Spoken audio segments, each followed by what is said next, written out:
kasus pembunuhan terhadap Fitriani berusia 56 tahun, warga desa Suwaktimah, Kecamatan Salatiga, Kabupaten Aceh Barat, akhirnya terungkap.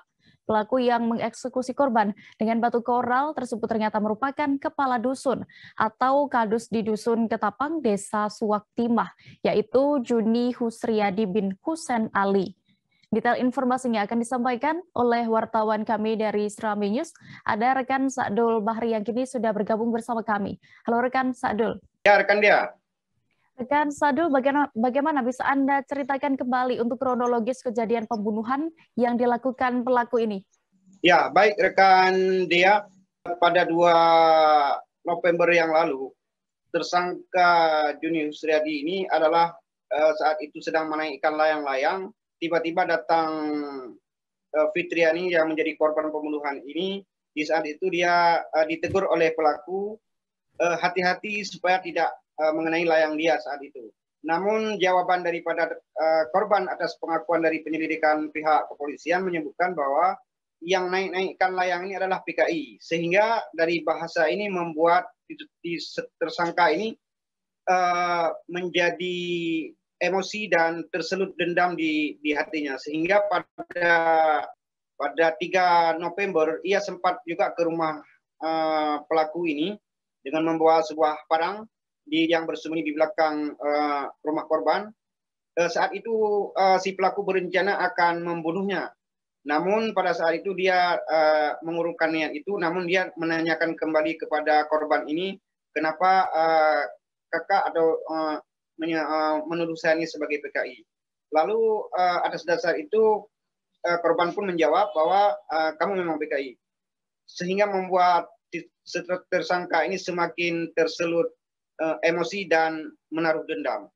Lalu pada 4 November, pelaku termasuk suaminya dia melaksanakan sholat Isya berjamaah di masjid. Namun setelah melaksanakan ibadah sholat Isya berjamaah, melihat suaminya lagi berada di masjid, lalu si pelaku ini bergegas pulang ke rumah, lalu mengintai rumah si korban ini. Di saat melihat suasana sepi, si pelaku ini langsung masuk ke rumah, lalu mengetok pintu. Setelah mengetok pintu, langsung dibogem oleh si tersangka ini. Sehingga korban Fitriani yang merupakan salah satu guru di sebuah sekolah di Aceh Barat, ia terjatuh tak sadarkan diri, dan di situ pula pelaku mengambil emas sebanyak 60 mayam. Lalu korban juga diseret dan akhirnya batu besar itu dihantam di kepala korban sehingga menyebabkan kepala korban jadi pecah. Dan pada malam itu juga diketahui bahwa pelaku ini setelah tiada, dan akhirnya setelah melalui penyelidikan panjang oleh Polres Aceh Barat, sehingga pelaku terungkap di saat dia membayar utang dari hasil emas yang diambil sama korban, sehingga dia pada 15 November kemarin berhasil ditangkap oleh pihak kepolisian yang saat ini berada di Mapolres Kabupaten Aceh Barat. Demikian, Dea. Lalu setelah berhasil ditangkap pelaku ini, rekan Sa'dul, bagaimana langkah selanjutnya yang dilakukan pihak kepolisian menyangkut kasus tersebut? Ya, untuk saat ini berdasarkan bukti akan ditindaklanjuti sebelum diserahkan ke pihak kejaksaan menindaklanjuti persoalan ini, dan untuk tersangka ini akan dikenakan hukuman mati ya, atau hukuman seumur hidup.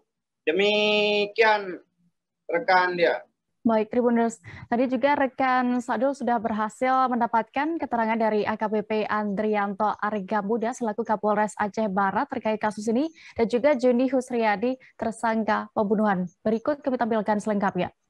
Motifnya apa nih Pak? Jadi motifnya setelah kita dalami adalah motif sakit hati. Sakit hati berupa apa tuh Pak?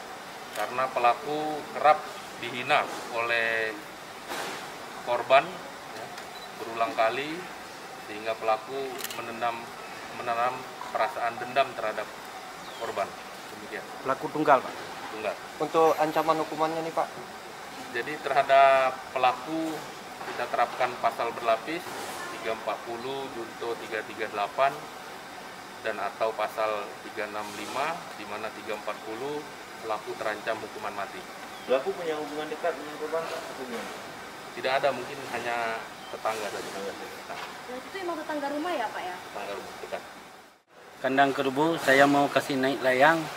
Kebetulan saudara di belakang saya, klakson, saya berhenti. Hati-hati Bu, nanti kena saya layang-layang saya. Nah, begitu pas-pasan dia langsung berhenti, langsung disebut yang kasih naik layang-layang PKI semua. Unsur itulah saya sakit hati. Berkali-kali dia bilang, keturunan kamu keturunan PKI, dia bilang. Dari situlah timbul saya sakit hati. Itu aja. Tapi saya menyesal. Sangat menyesal. Karena saya kedepankan emosi saya. Terima kasih sudah nonton. Jangan lupa like, subscribe, dan share ya.